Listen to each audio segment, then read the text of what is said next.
I feel the need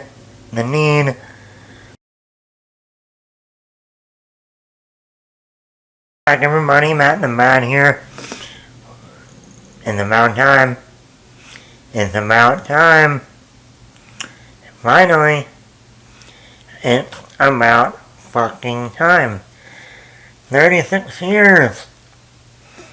36 years of the original Top Gun movie came out. This is probably the longest sequel we've ever had to wait for. Not that the original called for a sequel, but what I mean by that is they have been talking about making a Top Gun sequel.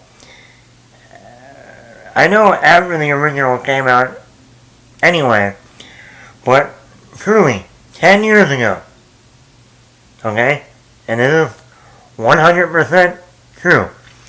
10 years ago, I was sitting in July of 2012 in my apartment in Savannah. It was a hot summer day, humidity, blah, blah, blah, blah. I didn't have any class that day. Went into my room, sat on my bed, pulled up my computer, and we got some sad news. That day we found out in July of 2012 that the original director of the first Top Gun, Tony Scott, who went on to make a whole bunch of other movies, Man on Fire, Unstoppable, a lot of Denzel movies. Him and Denzel were like this. But, he committed suicide off, I think it was the Golden Gate Bridge in Los Angeles. He found out like a day or two before he had brain cancer and there was no cure. Nothing. So he didn't want to put his family through the pain and agony and the long, slow death of him, dying, basically. So he decided, you know what, I'm going to make it easy on me, I'm going to make it easy on my family. I'm just going to go over to the Golden Gate Bridge and fall off, jump off. And he did, and he obviously died when he hit the water. Or the fish got him. One or the other. Was it the bridge? Was it the sharks? We don't know. But my point is, when that happened, there was already movement, there was already pre-production going on for Top Gun 2. In fact, they were supposed to start shooting like just a couple months later. Maybe like 3 or 4 months later, they were going to start shooting Top Gun 2. Now, we were never privy on how far along they were. We didn't know who was coming back other than Tom Cruise. We didn't know any other cast members. We didn't know the story. We just knew that they were going to make another Top Gun. And it was almost to the point of shooting the movie. But then when Tony Scott died, the idea and the plans went away. Tom Cruise was like, I was only going to do this movie because of Tony Scott. Tony Scott did the original. I feel it not right to go ahead and move forward without him. Then, weirdly enough, a year later, Tom Cruise did a little movie called Oblivion with Morgan Freeman, directed by Joseph Kosinski, not John Krasinski, Joseph Kosinski. And he was responsible for, he did Oblivion. Before that, he did the Tron Legacy sequel with Garrett Hedlund, Olivia Wilde, Jeff Bridges. And I'll be honest, I wasn't a huge fan of Tron Legacy. Wasn't a fan of Oblivion. Well, somehow Tom Cruise and Joseph really hit it off, making Oblivion. And then we heard just a couple years after that movie came out that they're going to move forward with Top Gun 2. Then the director, and then of course Tom Cruise and a lot of Mission Impossible movies come out. Jack Reacher. So Tom Cruise is getting back on top. And then Joseph Kosinski did a movie a few years ago, Only the Brave, firefighter movie. And then he had Josh Brolin in that, Jeff Bridges, Miles Teller, Taylor Kitsch, Jennifer Connelly. And if you haven't seen that movie, I highly, highly, highly, highly recommend it. Very good movie. Miles Teller in that was phenomenal. Jennifer Connelly, Josh Brolin, all great. So after that, I was like, you know what? This is an excellent movie. Only the Brave. Now that he's doing Top Gun, I'm more excited. And so here we are. Top Gun 2, or Top Gun Maverick. But even before that, people, even before now, let's go back a few more years. It was in July 2012. We were in July 2019.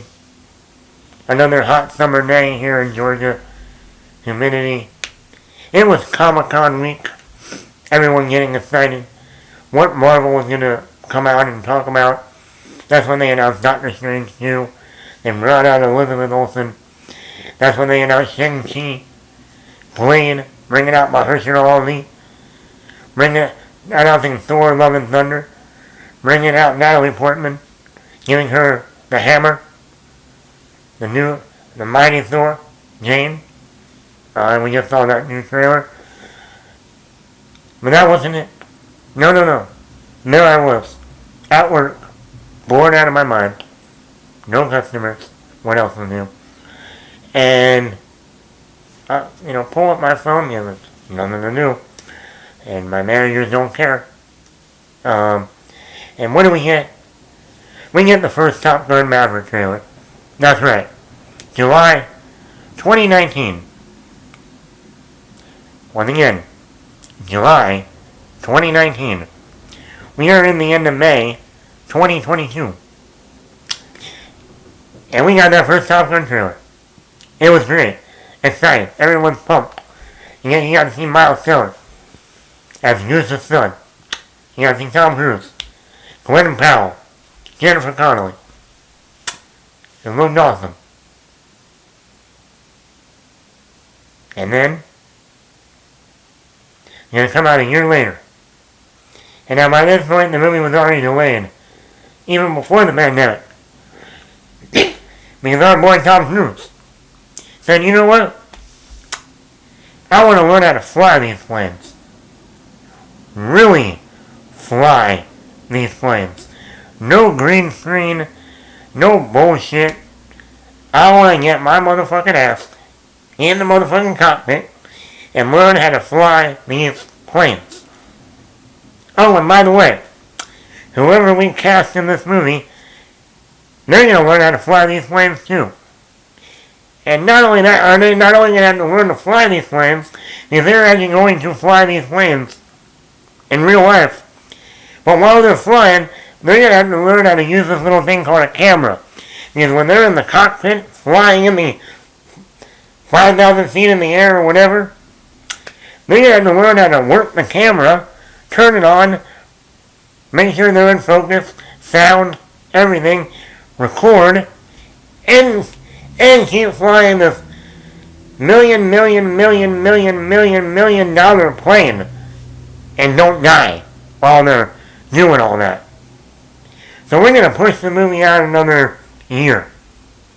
I think originally they wanted it out in 2019. Originally. But no, Tom was like, no, we'll go for May 2020. And then the pandemic hit. Then they said, okay, we're going to try and put it out in November 2020. No. Things aren't still back to normal. Alright, we're going to shoot for May 2021. No. Things aren't back to normal. Paramount wanted to put it on streaming.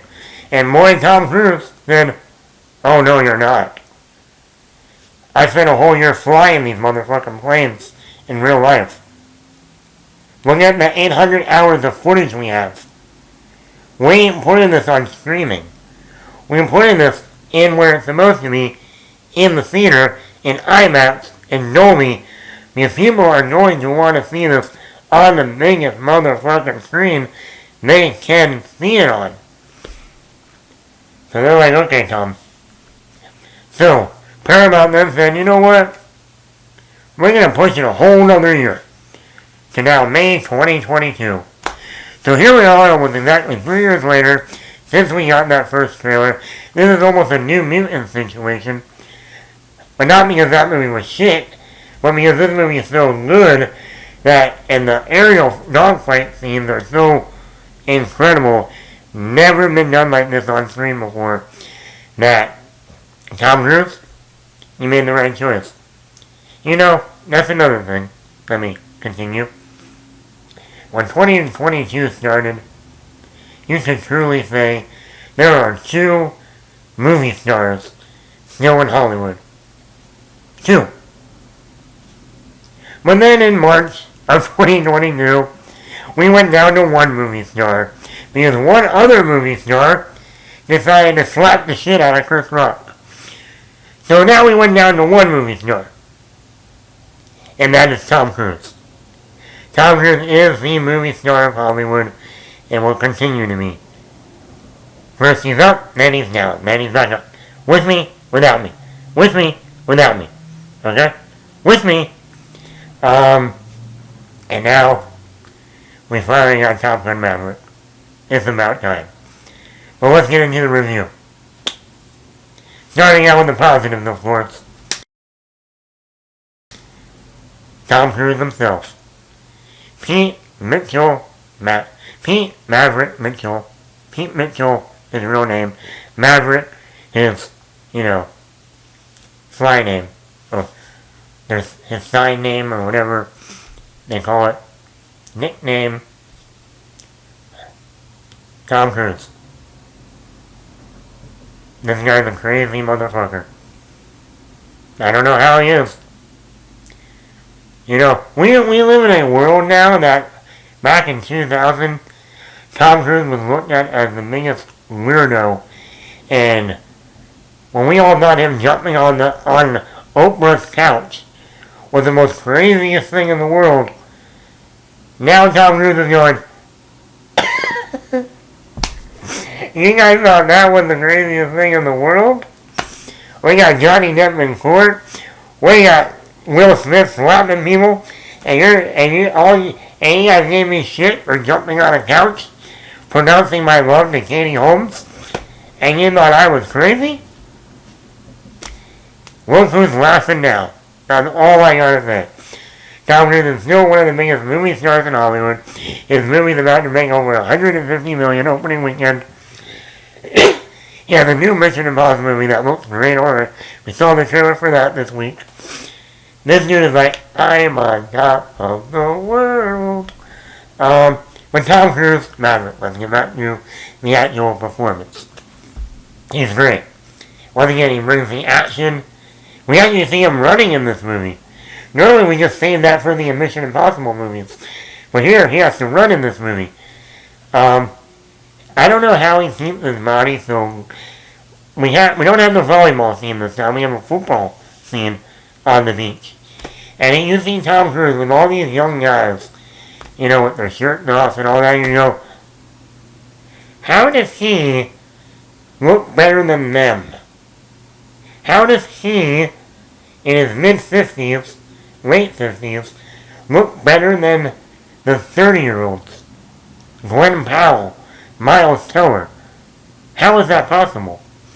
But not only that, he brings the charm. He brings the romantic aspect, emotional. There is a scene in this movie. Now, I'm not one of those people that says, like, these critics, this should be an Academy Award level movie. No. Maybe in certain categories, yes. But there is a scene, though, that you would say, that is an Academy Award level performance in that scene. From Tom Cruise. Like, whoa. And it's with Val Kilmer. So, Tom Cruise is excellent. He's still, and, you know, me and I have been debating if he's just being Tom Cruise or is he actually being Maverick. I think at this point, I guess I don't know. I mean, everything we saw from Maverick in the original, Tom Cruise became over his career. The charmer, the funny man, the action star, the daredevil. I mean, now he does all his own stunts. Doesn't matter what it is. I mean, so when you're watching Tom Cruise as Maverick, and there's still moments in this movie, you still see Maverick. There are, even just in the first 10 minutes, you're like, that's Maverick. That's not Tom Cruise. That's Maverick. I mean, Tom Cruise hasn't missed a beat after 36 years. He's that good. And who doesn't like Tom? I'm a big fan of Tom Cruise. I know there are people that don't like him, but I almost own every movie in this. No doubt, Matt, you own every movie. Why is that not surprising? But no, I have certain actors that I do collect their films. Tom Cruise, I have my own little area of just Tom Cruise movies. And the ones that I enjoy the most aren't the ones that people necessarily think about. Like, well, yeah, Collateral, The Last Samurai, Minority Report. I was even the last two Mission Impossible movies. But, and then you got like Edge of Tomorrow, Jerry Maguire. I mean, you can go on and on. Risky Business. I mean, Rain Man. I mean, the guy is still the movie star of Hollywood. And I truly think now, more than ever, he's the only one. Miles Teller. It was 2012, and he was in this little movie called Project X, where he basically played himself for like one scene. And then after that, we started seeing Miles Teller show up in other movies. He was in that Shailene Woodley movie back in the early 2010s, like 2013. And then we saw him in Whiplash in 2014, where J.K. Simmons won the Academy Award. Miles Teller was excellent in that. We've seen him in War Dogs with Jonah Hill. Yes, he was in that Fantastic Four movie, but he was fine in the movie. The movie sucked, but he was good. I mentioned that movie, Only the Brave. Excellent in that. That same year, he did that war movie. I forget the name of it. With who was in that? Haley Bennett was in that movie. He was like coming home from the war, Iraq or something. He had like PTSD. Once again, another excellent performance. So when I heard that the name Miles Teller was going to be in Top Gun 2, I was like, oh yeah, he's one of the best young actors working today. Get him now. And then when they said he was going to be playing Goose's son, at first I thought, I think Glenn Powell would be a better pick. But, you know what? Once again, Miles Teller is excellent in the movie. He can be a very serious actor, but also have that cockiness. Like when we first are introduced to him in this movie, he is the cockiest son of a bitch in the room. And it's like, okay, alright. But then we see the more emotional, serious side when it's dealing with him and Maverick, dealing with the death of his dad, Goose, and blaming Maverick for that. He really can bring so many different levels and range in his performance. Moving on. Aerial flights. All the flying sequences. I have never seen flying sequences like this in a movie. Ever.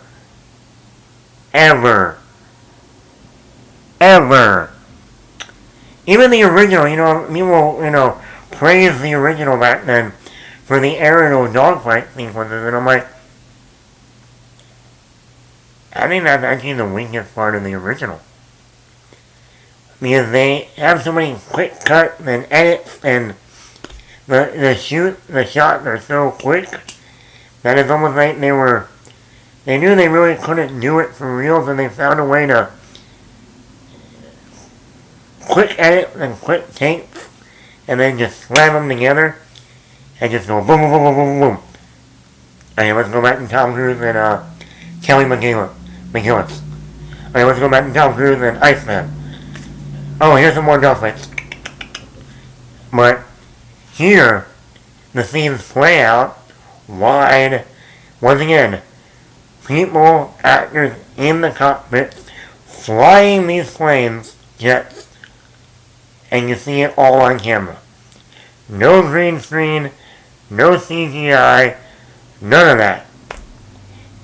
And it is phenomenal. This is why you see this movie in the theater. This is why Tom Cruise fought to make sure that this movie got into the theater and not on your TV at home. This is a movie you see in IMAX or a Dolby Theater. Because the aerial flying alone is amazing. The cinematography in this movie is unbelievable.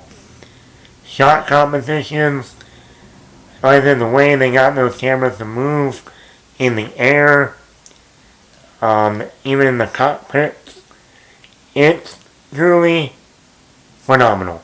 I mean, there's no way for me to describe it other than go see the movie. For the aerial flying alone.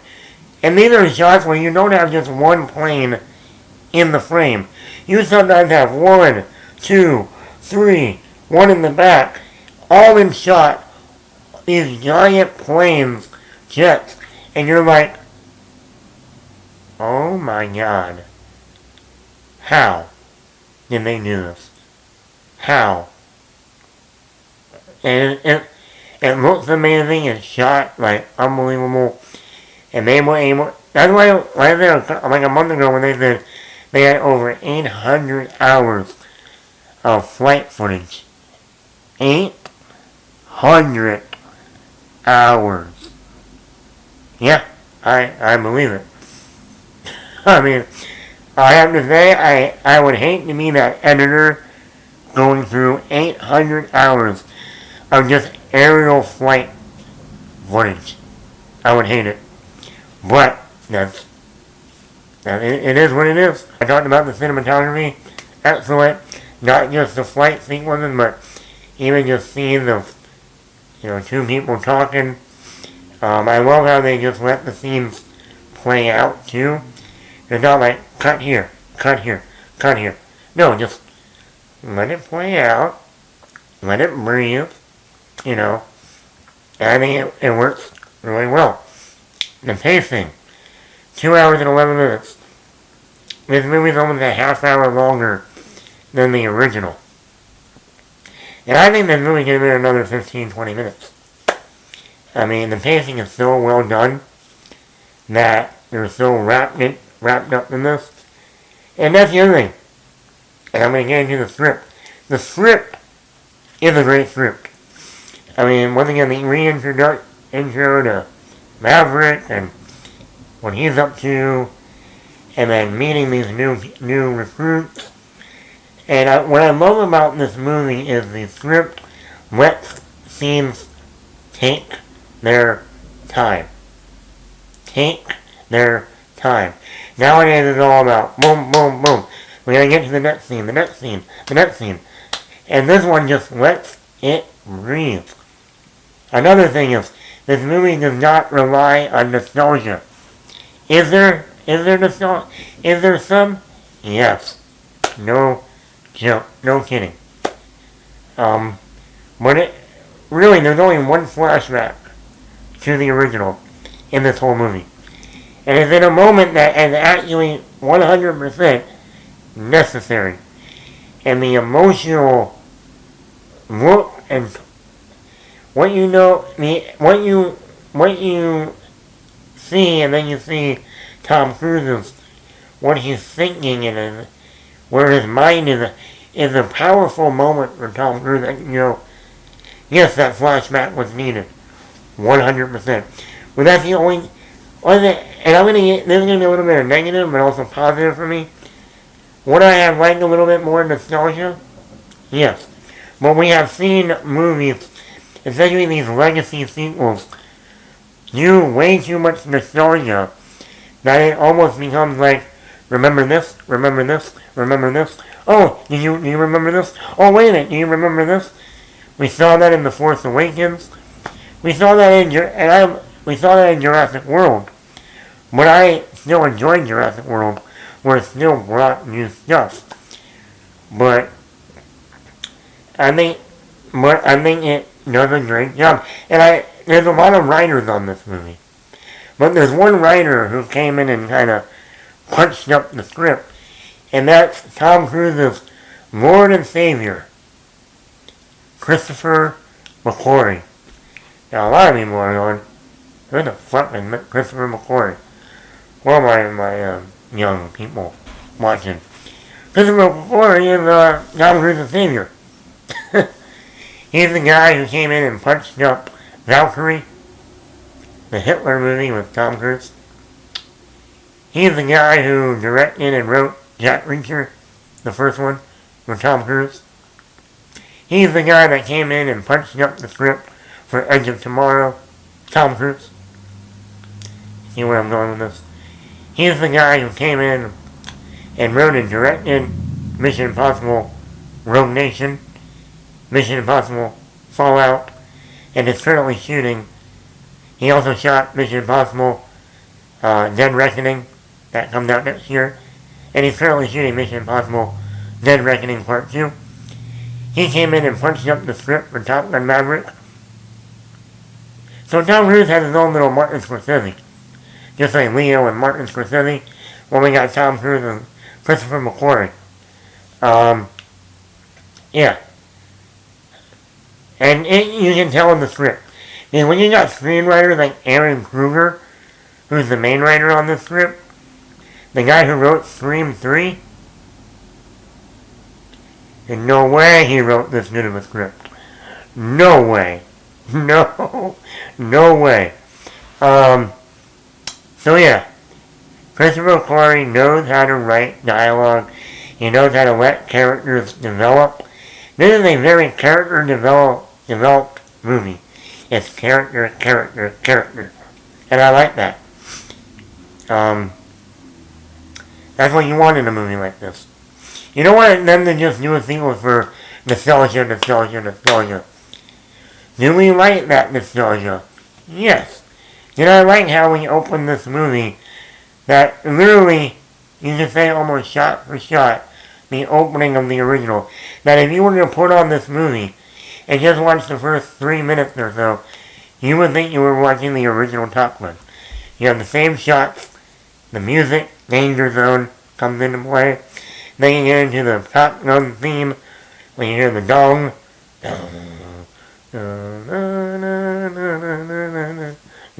Yeah. But that got me back into this world. When that Danger Zone came on at the end, I'm smiling. Like, okay, here we go. Back in Top Gun world. But it doesn't rely on that. Really, it doesn't. Which I was almost shocked by that. Mature in the script. But, like, they really do understand that this is 36 years later. You know, Tom Cruise is older. The audience has grown up. I mean, there's humor in the movie. There is humor. And it's smart humor. It's not joking humor. It's not dumb humor. It's relatable humor. It's smart humor. And that works well in the script. But it's a mature movie. You watch this movie and you go, this isn't the original where it's, yes, you got Zeus dying in the original and the impact on that on Maverick. But you watch that first movie, it's like, this is 80s 101. This is, if you want to sit down and say, what are like the top 3 quintessential 80s movies that feel like 80s? Top Gun is one of them. This feels like a sequel to that, but once again, mature sequel. Serious moments, serious dialogue, pondering life, pondering, you know, what is my future? Am I supposed to be doing this? Should I be doing something else? Why am I here? What is my place here? And you just go, oh, this is pretty deep for a Top Gun movie.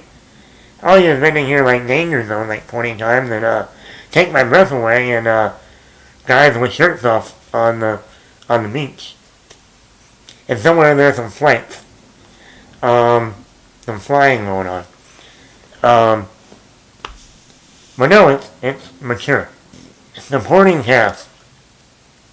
I feel like the supporting cast does a great job. Now some might say we don't really get to spend too much time with them, but once again the movie is called Top Gun Maverick, not Top Gun and Young Flyers. Or Young Cadets. Or Younglings, if you want a Star Wars reference. The title is Top Gun Maverick. The focus is on Maverick. But you get some very good acting from John Hamm, Ed Harris, Glenn Powell, Miles Teller, like I said, Jennifer Connelly, and I'm going to get to her in a minute. Like I said, overall the acting is very good. There's no one in this movie that I said, you know what, could have been better. No. They all do a good job. Do I wish we had a little bit more of some characters? Yes. We have this female character named Monica. Her real name is Monica Barboa. She's really new. This is the first thing I've seen her in. Her next thing is going to be with Arnold Schwarzenegger in a spy series on Netflix. I don't know if it's going to be like a True Lies movie, series. But I mean, she has to work with Tom Cruise. Now she's working with Arnold. She's trying to work with all the 80s heavy hitters. But yeah, like her character, I wish there was more with her. Ed Harris, we only get one scene with Ed Harris. The scene works. He's very good in the role. But I'm like, I wanted some more of him. I want a little bit more like with Glenn Powell and some of the other Top Gun recruits. But once again, the actors that are in there, that play their role, all do a great job. And they do in Top Gun 3. Hopefully they'll lean a little bit further away from Maverick now and start focusing on these new characters a little bit more. Joseph Kosinski. This might be his best movie yet. Me is either Only the Brave or this. But between the aerial flights, the cinematography, the acting caliber, I forgot to mention Val Kilmer in the supporting category. He has one scene in this movie. But let me tell you, I said, there's a scene in here that's like Academy Award level acting and scene-wise. Val Kilmer, Tom Cruise. Yeah, excellent. But yeah, Joseph Kosinski, between the cinematography, the action scenes, the acting, getting the acting out of these actors, the pacing, the story, he does a great job. I'll be interested in what he and Tom Cruise do next. I'll be interested if they do decide to do a Top Gun 3. I think they will. But the movie made over $150 million opening weekend. And it's a 97% on Rotten Tomatoes. You make a Top Gun 3. Yeah. Now, despite what people are saying that this is, 97% on Rotten Tomatoes, this is a great movie, it's the best movie of the year, it's up there. It's a perfect movie, I've heard people say. Not quite. Hold your horses. Perfect? No. Very good? Yes. Perfect? No. Now, I said right there when I talked about nostalgia, how some movies do it way too much, and then you get a movie like Creed, or this movie, that just gives you just enough.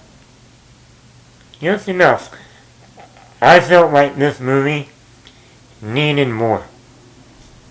Now, I'm glad they didn't go the route of overdoing it. I am. But I feel like, well again, the original Top Gun movie is iconic. Not because it launched Tom Cruise's career, not because of at that time the aerial dogfight scenes were never shot like that on camera before. When we think of Top Gun, most people think of the one-liners. You know, I feel the need for speed. You can be my wingman anytime. And I'm sure there's others. Well, what else do we remember from the original Top Gun? The music. The 80s feel, the music. The music is almost the most important thing about that original Top Gun. Between the quotes that people still say and the music. The music. And now there is good music in this new Top Gun. But this is where I say to myself, you don't have to shoot scenes that reflect the original and almost mimic them. But there are times you can put in music, though, that remind us of the original. And I mean, that was where this movie, I felt like, the nostalgia of picking the right music would have worked. I mean, yes, you got the Danger Zone song, you got of course, the Top Gun anthem. Yes, those are in this movie. Yes, they are. But there is not only those. You go to the volleyball scene in the original, playing with the boys. Iconic.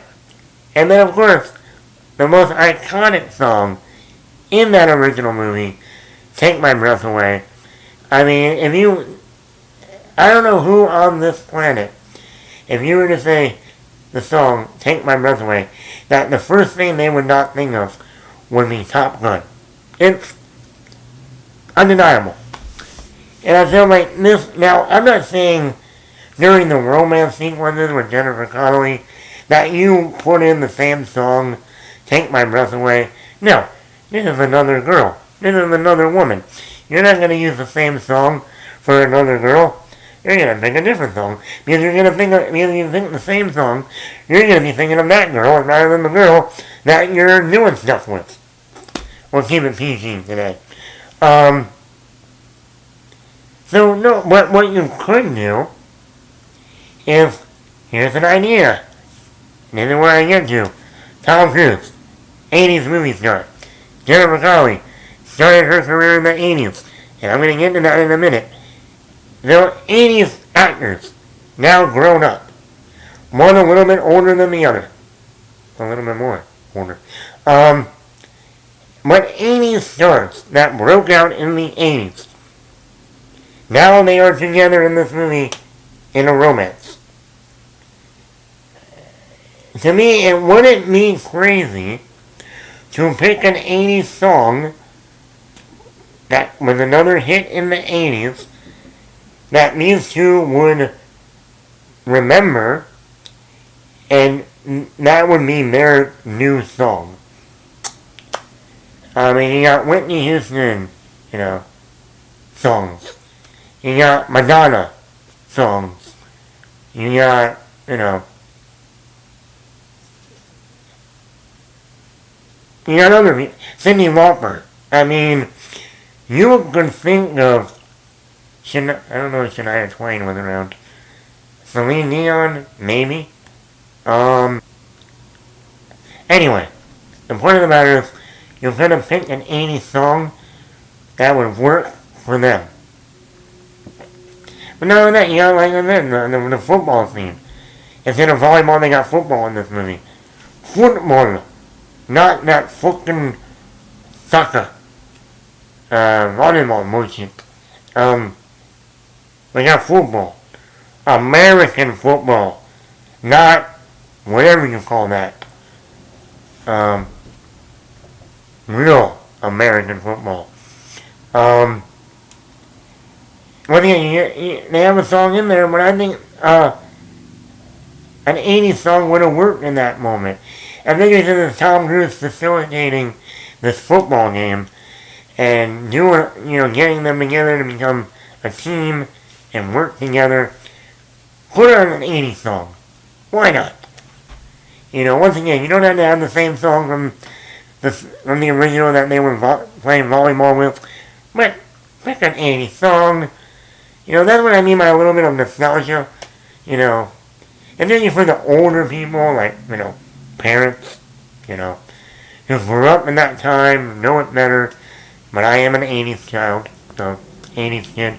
So, that's what. Now, let's get into Jennifer Connelly. Jennifer. Fun fact, like I said, 1986 was the year that Top Gun came out. 1986 was the same year that Jennifer Connelly had her breakout role in the movie Labyrinth with David Bowie. Hey, you're going to play a David Bowie song. That really made people. Jennifer Connelly, David Bowie song. Hey, but that was the year that Labyrinth came out. And Jennifer Connelly was how old?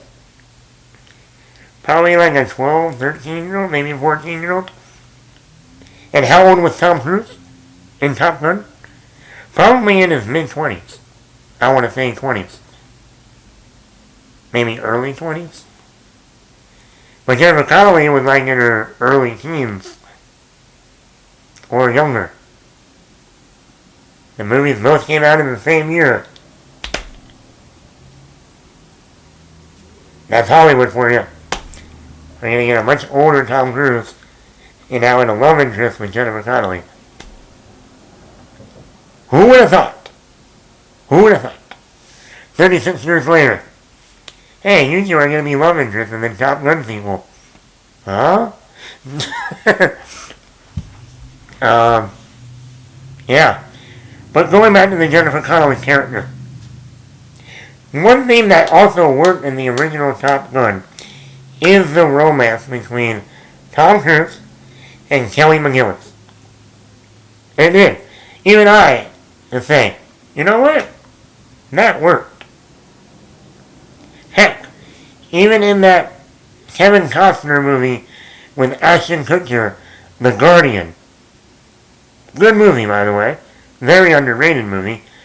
But the relationship between Ashton Kutcher and the teacher in that small town worked. They developed that. One thing that is underdeveloped in this entire movie, where they, I think in the script-wise, kind of needed to punch that up a little bit more, was the romance between Jennifer Donnelly and Tom Cruise. Because most of the scenes that they are in, they are just, well, you don't hear any dialogue. It's just images. Live, moving images. Not just pictures.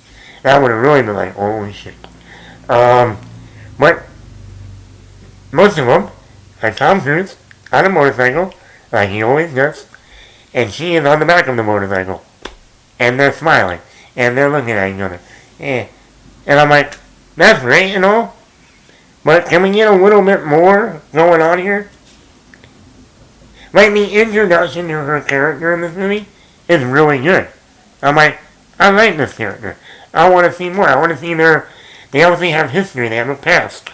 Let's explore that a little bit more. Let's explore who, she's a single mother, okay.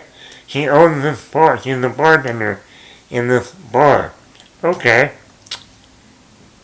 Now, I'm not a... Now, they might have said this in the movie.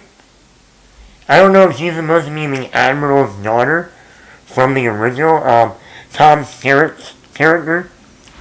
You know, if you remember when Maverick went to the Admiral's house after Goose died and everything, he had like 2 little girls in the house running around. So I don't remember in the movie, I think she might be the daughter of the Admiral. But anyway, I think they should have delved a little bit more into that relationship. Because that is the one thing in this movie that is underdeveloped. And let me tell you, Jennifer Connelly is one of my favorite actresses. So to see more of her, yes please. And, I mean, she's like 47, 48 years old. Look how good she looks. Come on. Really? Really? I mean, we all think Tom Cruise looks great at his age. But then you got Jennifer Connelly over here, and you're like, no. No plastic surgery. No nothing. That's not fair. That's not fair. As Anakin would say, that's not fair.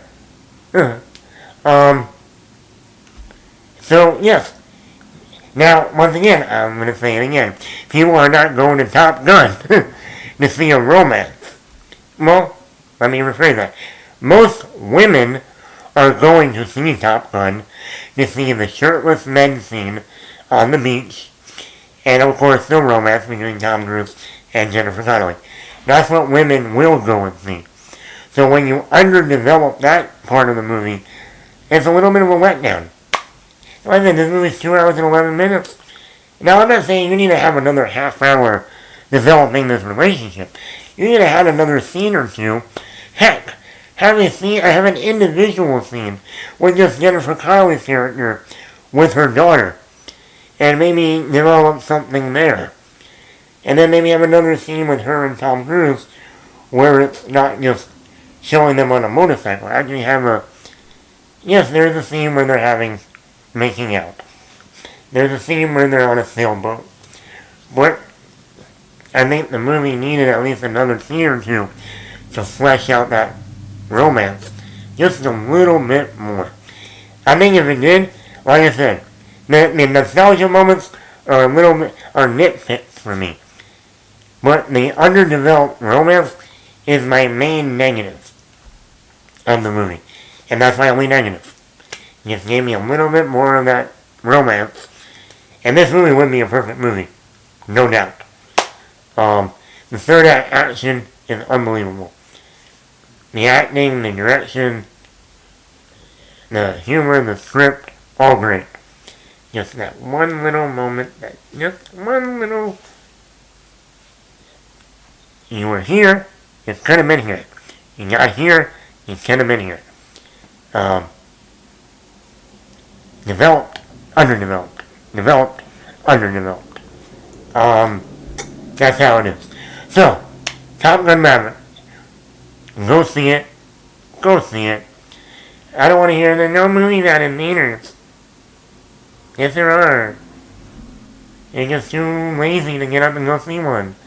And this is a winner. You want a winner? You want some nostalgia? You want Tom Cruise? You want aerial dogfights? You want romance? You want, the whole 9 yards? This is it. This is popcorn at its finest.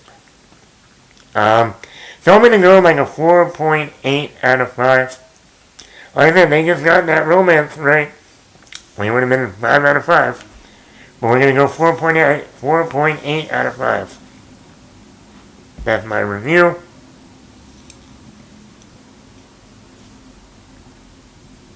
And my call sign would be Toaster. Like the brave little toaster.